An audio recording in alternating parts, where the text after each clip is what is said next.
ሰላም ወራህመቱላሂ ወበረካቱ። እኔ ጥያቄ ያለኝ እና ጥያቄው ያው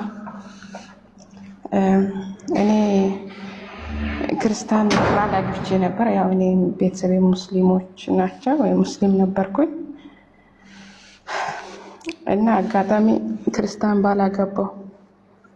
ክርስቲያን ባል ክርስቲያን ባል ያገባህ አይባልም። ከክርስቲያን ሰው ጋር ዝሙት ሲሰራ ነበር ነው የሚባለው። ምክንያቱም የሌላ እምነት ተከታይ አግብቶ መኖር ዝሙት ነው። ዝሙት ሲሰራ ቆያ ነው የሚባለው። አይ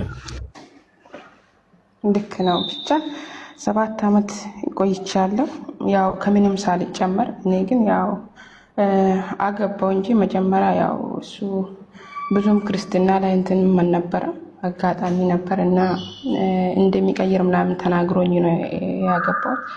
ከዛ በኋላ እኔ ከገባው በኋላ ነገሮችን ጠንከር አድርጎ ያው እኔ ለመመለስ ከመሞከር ያው ወደ እስልምና ለማምጣት አልፈለገም እና ገባሁ። ገብቼ ለማውጣት ከባድ ነበር።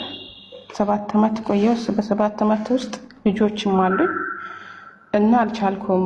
አላህ በሚረቱ ያው እንዳልሞት ጠብቆኝ እዛ ውስጥ ብዙ ነገር ገጥሞኝ ግን እንዳልሞት አላህ ጠብቆኝ ዛሬ እንደረስኩኝ እንደምንም ሆኜ ወጣሁኝ። ያው ልጆችንም እሱንም እያሉ እኔ ያው ወደ ውጭ ሀገር ወጣሁ። ማምለጫ ስላጣሁ ብቻ ትቼ ወደ ዱባይ መጣሁኝ እና አሁን ፍቺ እየጠየቅኩኝ ነው። ተወኝ። ያው እኔ ሲጀመር በቃ ትዳርም አይመስለኝም ወላሂ ላዝም። ያው ውስጥ ላይ እስላም ሆነክ እስልምና ስኖር ብቻ ምንም ነገር አይዋጥም። ሁሉም ነገር ያው የሚያረገው የሚሆነው ሁሉ ኃጢአትም ስለሆነ ምንም ደስተኛ ሳልሆን በብዙ ስቃይ ውስጥ 7 ዓመት ቆየው። ከዛ በኋላ ቤተሰቦችንም ብዙ ስለሰበርኳቸው ስለጎዳዋቸው እኔም መቼም ሰላም አገኝቼ አላቅም ነበረ እና ወጣሁኝ።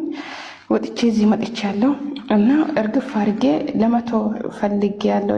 ብቻ እሱን ትቼዋለሁ። ግን አሁን ልጆቼ ላይ እያስፈራረኝ ነው። በቃ ከኔ ጋር ያለው ነገር ማብቃት አለበት። እኔ ከዚህ በላይ አልችልም። ህይወቴን ኑር፣ እኔ ያው አለች ምናምን ብለህ እንዳትጠብቀኝ ምናምን ስለው አንዳንዴ እገልሻለሁ ብሎ ያስፈራረኛል። ለኔ ለመግደል ምንም አይደለም፣ ግን ልጆችሽን ለአይንሽ አታይም ይለኛል። ልጆችን ራሱ አሁን ምን እየሆነ መጣ? የሆነ በቃ እኔ በቃ የሆነ ነገር እየተሰማኝ መጣ ስለ ልጆቼ ማለት ነው። ሁሉንም ነገር ትቼ መውጣት ፈልጋለሁ፣ ግን በልጆቼ በኩል አሁን እኔ ሊጠየቅ አይደለ ወይ? አላህ ይምረኝ ይሆናል ምናልባት ወደሱ ተመልሼ ማጸናለሁ። ምናልባት ይምረኝ ይሆናል፣ ግን ባይምረኝ ሁላ በዛ ህይወት ላይ መሞት አልፈልግም። ላኢላሀ ኢለላህ ሲልና ብቻ ተቀርቶልኝ እንዲቀበር ነው የሚፈልገው። አንድ ቀን መሞት አይቀርምና በዛ ህይወት በጭራሽ መሄድ አልፈልግም። አሁን ለልጆቼ እንዴት ነው የሚሆነው? በልጆቼ አሁን ሊጠየቅ አይደለ ወይ? እኔ እንዴት ነው ማድረግ? ምንድነው ማድረግ ያለብኝ?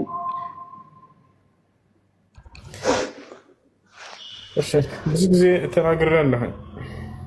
አላህ ሱብሓነሁ ወተዓላ ከካደ ሰው ጋር የፍቅር ግንኙነት ውስጥ የገባችሁ ህይወታቸው መስቀልቅል ያለ ህይወት ይሆናል መጨረሻ ላይ። وهذا عقاب من الله سبحانه وتعالى። ይህ ከአላህ ሱብሓነሁ ወተዓላ የሆነ ቅጣት ነው፣ እርሱ የከለከለውን ነገር ለሚዳፈሩ ሰዎች። ደስተኛ ህይወት የምታገኝ መስሏችሁ ነው? ወላሂ ላዚም መስቀልቅል ያለ ህይወት ነው የምታገኙት። ለጊዜው ለሰይጣናዊ ስሜት ትደሰታላችሁ ለተወሰነ ጊዜ። ከዚያ በኋላ ግን በየሰዓቱ በየሰከንዱ ዋጋቸውን እየሰጣቸው ነው የምትሄዱት። አላህ በቁርአን ላይ ሲከለክል ጊዜ ሌላ እምነት ተከታይን ማግባት ምክንያቱን መጨረሻ ላይ ተናገረ። ወላ ተንኪሑል ሙሽሪኪነ ሐታ ዩእሚኑ፣ እኔ በአላህ ላይ የሚያጋሩ ሰዎችን እስካላመኑ ድረስ እንዳታገቡ አለ። ለምን? ወለዐብዱ ሙእሚኑ ኸይሩን ሚነ ሙሽሪኪን ወለው አዕጀበ ኡላኢከ የድዑነ ኢለን ናር፣ እነዚህ ወደ ገሃነም እሳት ይጠሯቸዋልና። ወላሁ የድዑ ኢለል ጀነ፣ እኔ ደግሞ ወደ ገነት ነው የምጠራቸው። ወልመግፊራ፣ ወደ ምህረቴ ነው የምጠራቸው። ብዙ ከሌላ እምነት ተከታይ ጋር ጓደኛ ሆነው ትዳርን የጀመሩ ሰዎች ስለ ህይወታቸው ጠይቋቸው። ወላሂ ምድር ላይ እንደነዚያ የተሰቃየ ህይወት የሚኖር ሰው የለም። አልዋሻቸውም። ሄዳችሁ ጓደኛ ካላችሁ ጠይቋቸው፣ ህይወታቸው እንዴት ነው በሏቸው። መስቀልቅል ያለ ህይወት ነው። አላህ በቁርአን ላይ ምን አለ? ወመን አዕረض ዐን ዚክሪ ፈኢነ ለሁ መዒሸተን ضንካ አለ። ከእኔ ተግሳጽና ምክር ያፈነገጠ ሰው የተመሰቃቀለ ህይወትን ያገኛል በሁለቱም ዓለም አለ። ወነሕሹሩሁ የውመል ቂያመቲ አዕማ የትንሣኤ ቀን ምውር አድርጌ ነው የምቀሰቅሰው አለ። ቃለ ረቢ ሊመ ሐሸርተኒ አዕማ ጌታ ያላህ ሆይ ለምን እውር አድርገህ ቀሰቀስከኝ? ወቀድ ኩንቱ በሲራ በምድር ላይ ሳለሁ አይ ነበር እኮ ይላል።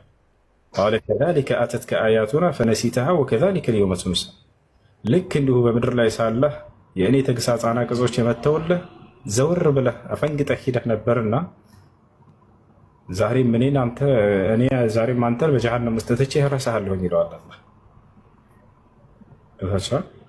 ለጊዜያዊ ጥቅም ብሎ ወደ ጊዜያዊ ስሜት ብሎ ሰይጣናዊ ስሜት ብሎ ሰው እንዴት እስከ መጨረሻ ያለው ህይወትን ያበላሽ? ከእንስሳት በምን ተለየ ሰው? የአምላኩን ትእዛዝ ጥሎ አምላክ የከለከለውን ነገር ካደረገ እንደ ቀላል ትገቡበታላችሁ። እንዲህ አይነት ሴቶች ብዙ ጊዜ ተናግሬያለሁ። የመጀመሪያ ግንኙነታቸው ላይ እሰልምልሻለሁ ብለው ነው የሚሸውዳቸው። በግ ለምድ የለበሰ ተኩላ የሚባል ነገር ታውቃላችሁ? የመጀመሪያ ጅማሬያቸው ላይ እሰልምልሻለሁ በሚል ነው። መጨረሻ ላይ ግን እርሷን ለማክፈር ከቻለ ያከፍራታል፣ ካልሆነ ለልጆቿ ስትል ማለት ነው የዛኔ መታን ሁሉ ያስቀይራታል። ካልቻለ ደግሞ እንዳው ጠነከረች ከተባለ ያችልች ከዛ ህይወት ውስጥ ትወጣለች፣ ግን በዛ በሰውየው ስርዓት ውስጥ ትኖራለች። ያታቻለ አይደል? ይህ የአላህ ሱብሓነሁ ወተዓላ ቅጣት ነው። ከዚያ በኋላ ደስተኛ ህይወት የሚያገኙ ይመስላቸዋል፣ ግን የእርሱ ቅጣት ይቀጥላል። ቆም ብላችሁ አስቡ። ሰው በእምነቱ አይቀልድ። ሰለፎች ምን ይሉ ነበር? መህማ ተላዓብተ ቢሸይን ፈኢያከ አን ቱላዒበ ቢዲኒክ ይላሉ። አደራህን በፈለገ ነገር ብትቀልድና ብትጫዋት በሃይማኖትህ እንዳትቀልድ እንዳትጫዋት። ሃይማኖትህ ቀይ መስመር ይሁን በህይወትህ ላይ ሃይማኖትህ ቀይ መስመር ይሁን በህይወትህ ላይ በእርሷ ትደራደር። የተፈጠርክበት ዓላማ እኮ ነው። በገንዘብህ ላይ ልትቀልድ ትችላለህ፣ በሌላ ነገራቶች ላይ ልትቀልድ ትችላለህ። አደራህን ግን በዲንህ እንዳትቀልድ። ኢስላምህ ቀይ መስመር ነው። አላህ ቀይ መስመር ነው። ነብዩ ሰለላሁ ዐለይሂ ወሰለም ቀይ መስመር ናቸው። ቁርአን ቀይ መስመር ነው። ሐዲስ ቀይ መስመር ነው። በቃ ልትቀልድ ልትጫወት ትችላለህ በግል ህይወት ላ በዲንህ ላይ በፍጹም እንትንዳት በዛቸው። ምክንያቱም እርሱ ከአምላካችሁ የወረደላችሁ ህግ ነው። ነገ የትንሣኤ ቀን ከእርሱ ፊት ቁማችሁ የምትድኑበት የሆነው መንገድ ነው። ሰው እንዴት ነው በዛ የሚቀልደው? ለጊዜያዊ ህይወት ብሎ 50 ዓመት 60 ዓመት ኑረህበት ለምትሄድበት ዓለም ብለህ ያን የቀጣዩን ዓለም የዘላለማዊ ህይወትን የሚያበላሽ ነገር ታደርጋለህ። ይህ ማለት ሰው አይሳሳትም ማለት አይደለም። ጻድቅ በቃ ፍጹም ነው ሰው ማለት አይደለም። ነገር ግን ሁሌ ስህተት ላይ የሚያቆየውን ነገር እንዴት ነው አምላክ የከለከለውን ነገር አድርጎ ሰው ደስታ ሊያገኝ የሚችል? ከቀደሙት ሰለፎች መካከል አንደኛው ቆንጆዬ ሴት አየና አጫት ለትዳር። ነገር ግን ሰዎች መጡና ኢነሃ ተራ ራእይ አልኸዋሪጅ አሉት። ሴት እኮ የቢድዓ እምነት ባለቤት ወይንም ደግሞ ስህተት ያለበትን አመለካከት ያላት ሴት ነች ብለው ሲነግሩት ጊዜ ወደ እሳት የሚያደርግ ስህተት ወዲያው ደነገጠና ትቼዋለሁ ይንገሩልኝ አለ። ለምን አሉት። እንዴት ነው የገሃነምን እሳት ፍም እሳት በደረቴ ላይ አቅፌ ልተኛ የምችለው ብሎ ነው የመለሰላቸው። አንድ አላህ ሱብሓነሁ ወተዓላን የካደን ሰው ማቀፍን ስታስቡ ጊዜ የገሃነም እሳትን እንዳቀፋቸው አስቡት እስኪ። ትችላለህ? ትንሽዬ እሳት በእጅህ መያዝ አይደለም ማቀፍቶ አትችልም። ይህን ያክል ከባድ ነው። እናንተ ቀለል አድርጋችሁ ትችላላችሁ። ውስጣችሁ ላይ የዲን እውቀት ምንም የመነመነ ስለሆነ ይዛችኋል። እንደ አጠቃላይ ልጆችሽን በዲን ላይ እንዲያድጉ የማድረግ ኃላፊነት አለብሽ። ቤተሰቦችሽ ከቻሉ ወይም በኢስላም ቢሆን ኖሮ እንደ እስልምና አስተምሮ የኢትዮጵያን ሕግ አላውቅም እንጂ ባልና ሚስት ቢጣሉ እስልምና የሚፈርደው ልጅ ለእናት ይሰጥ የሚል ነው። እናት ነች የምትወስዳቸው የምታሳድጋቸው። ይሄ ነው ኢስላም ለሴት ልጅ ነው የፈረደው። በዚህ ላይ ባልና ሚስት ሳይስማሙ ቢቀሩ እናት ወይም ሴት ልጅ ልጇን ተቀብላት ማሳደግ ኃላፊነቱ ለእርሷ ነው። ወጭ ደግሞ የመቻል ግዴታ ያለበት እንደ እስልምና አባት ነው። ገብታችኋል? ይሄ ነው። አባት ልጁን ይውሰድ አልተባለም። ለእናት ነች ልጆቿን የምትወስዳቸው። የማስተዳደር ኃላፊነቱን ደግሞ እርሱ ይወጣል። ቢፋቱም እንኳን ቢለያዩ ልጆቹን ቀለብ የመቻል ግዴታ ያለበት አባት ላይ ነው ያደረገው ኢስላም። ይሄ ነው እና ይህንን እንትን የምትይበት የምታስጠብቂበት መንገድ ካለ በሀገራችን ሕግ ላይ ይህን ሞክሪና ልጆችሽን በአንቺ በቤተሰቦችሽ እቅፍ ውስጥ አድርገሻቸው ስለ ዲናቸው እንዲማሩ ኃላፊነት አለብሽ። ገብታችኋል? ትጠይቃላችሁ ስለ ልጆቻችሁ። ይሄ ልታውቁ ይገባል። አንድ ሚኒት አድርጌ ልጨርስ። ነቢያችን ሰለላሁ ዐለይሂ ወሰለም ምን አሉ?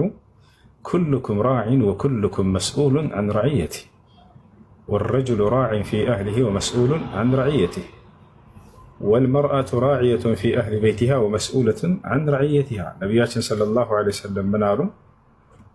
ሁላችሁም ኃላፊነት ተጥሎባችኋል። ስለተጣለባችሁም ኃላፊነት ትጠየቃላችሁ። አባት ስለ ቤቱ ኃላፊነት ተጥሎበታል፣ ስለተጣለበትም ኃላፊነት ይጠይቃል። እናት ስለ ልጆቿ ኃላፊነት ተጥሎባታል፣ ስለተጣለባትም ኃላፊነት ትጠይቃለች። ነገ የውመል ቂያማ ልጅን ሰጥቼህ ነበር ከታቻለ እነዛ ልጆች የሰጠሁህ ልጆች ምን አደረካቸው?